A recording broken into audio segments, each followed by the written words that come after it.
Hi, I'm Craig Ellingson, the sports editor at the Edmonton Journal. With me is Chris O'Leary, the Eskimos football writer for the Journal, and we're here just 2 days away from the Eskimos season opening game on Saturday against the BC Lions in Vancouver.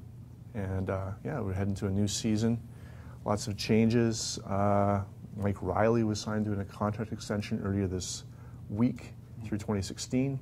And that really solidifies the Eskimos situation at quarterback for the at least next 2-3 seasons. Yeah, I think so. And I mean, if you look at I'd say if you had to pick one thing that Ed Hervey's done very well as a GM, I think it's just coming in and very quickly solidifying that quarterback spot.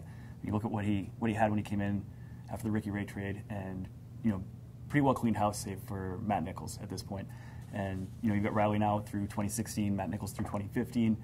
They just signed Pat White in March, I believe. I would assume that's a 2-year deal as well. And they've still got Jonathan Crompton there as the fourth stringer. They're trying to still figure out how they're going to use all 4 quarterbacks this season.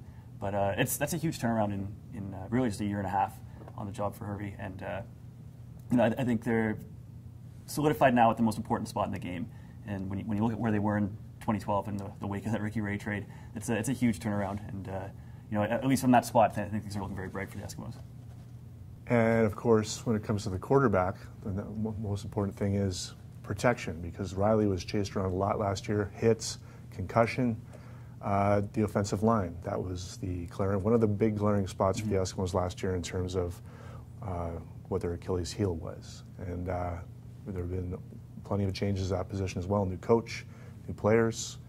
What are we looking at for the offensive line? Yeah, new coaches across the board, and specifically on the offensive line with Jonathan Heimbach. And I think when they hired him, he spoke a lot about just being a teacher and an instructor, and sort of just working with the players and developing them, which was, I think, something that was lacking last year with the offensive line specifically. And you look there's change there.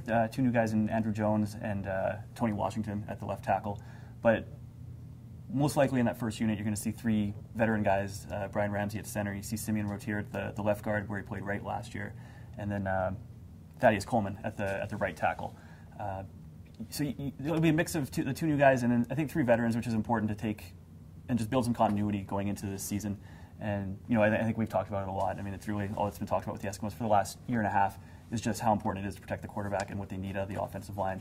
So I think on Saturday against BC, this will be the first real test that we'll see where it's going to be there won't be a vanilla defense like you saw in the preseason, the 2 games there, and it won't just be limited amounts of play. This is going to be full 4 quarters of that first unit offensive line, and we'll really get a gauge on Saturday, I think, of what they've got in the offensive line in terms of protecting the quarterback and opening up holes for the run game as well, which is something that they were lacking last year in Edmonton. And speaking of the run game, we have a new look at running back as well. John White returns, but when Tyler Thomas has supplanted Hugh Charles. The Eskimos cut Hugh Charles at the beginning of the week in their final round of cuts. Yeah, it was a very surprising move, I thought.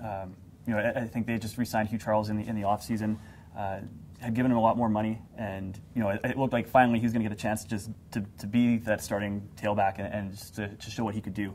And you always hear that jobs aren't safe in training camps, and Hugh Charles was the perfect example of that. He was a big name player, and I think the Eskimos really liked what they saw in Tyler Thomas, and to a lesser extent, John White. I mean, he was injured a lot of the training camp, but he came in and he played well in the second half on Friday in Regina in that last preseason game. He had a 41-yard touchdown, and that ended up being the touchdown that won the game for them.